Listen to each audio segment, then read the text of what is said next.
handle those situations. So I'm going to ask Jesus if he can, in his introduction, if he can address that a little bit for us. So let's see what he has to say to us today.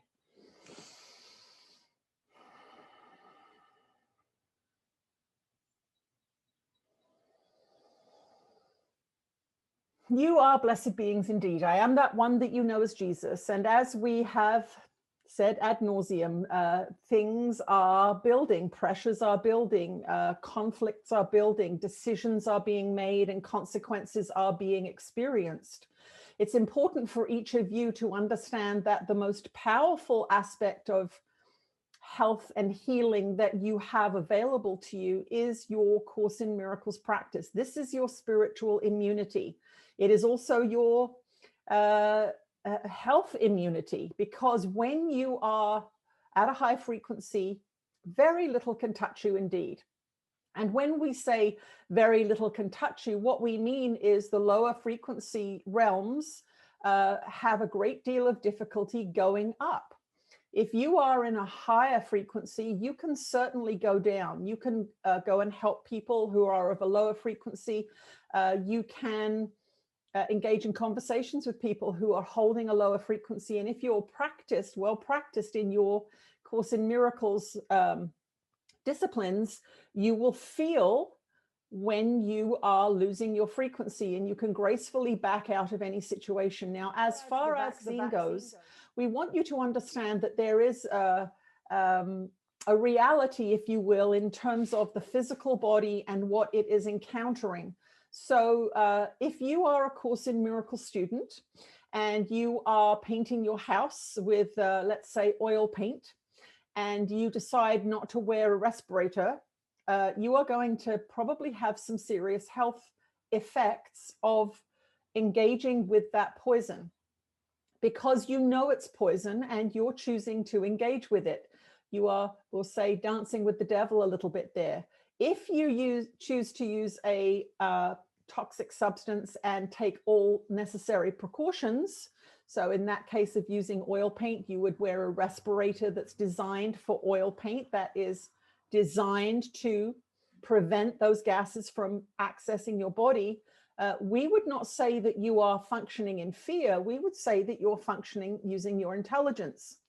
Now, there are those beings who say, if you are high enough frequency, nothing will touch you. Nothing will touch you. And what we want to say is very, very few beings on the planet are of that frequency. That is an extremely rare frequency where you can transmute anything. Now, both of those things are true. You have the ability to raise your frequency and become somewhat immune from things. But do you want to play with poison? That is the question. And we would say to you, if you're a Course in Miracles student, are you confident enough in your Course in Miracles practice? Are you confident enough that you are nothing but love? Are you confident enough that your frequency is so high that playing with poisons is something that you would be willing to do? Most of you would quickly put your hand up and say, oh no, I still have resentments. Oh no, I still have fears. I still have things that I'm working on. I would not say I'm a master. I would say that I'm a work in progress. And that is a wonderful thing. Being a work in progress is a wonderful thing.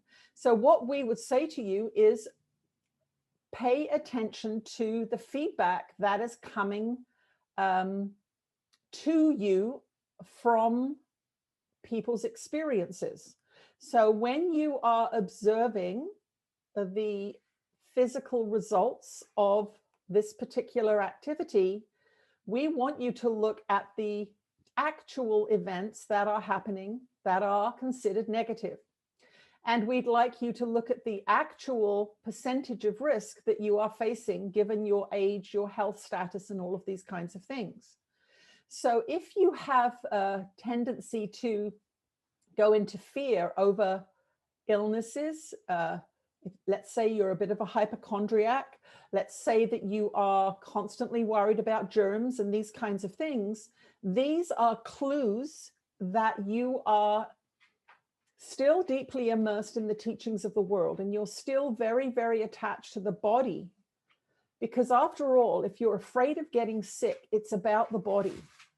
That is what it's about. It's about the body and it's about death. So what we are suggesting as a counter move, let us say, to some of the things that are being experienced around the planet, is that you begin to address your relationship to the body, your relationship to death, your beliefs about death. Our dear one did a recent session with somebody who was overwhelmed by grief and sadness at a death that took place close to them. And that is an indicator that there is still work to do on that subject. And this is the way we want you to see this. We want you to see this as a pressure that is asking you to get clear. The vaccine program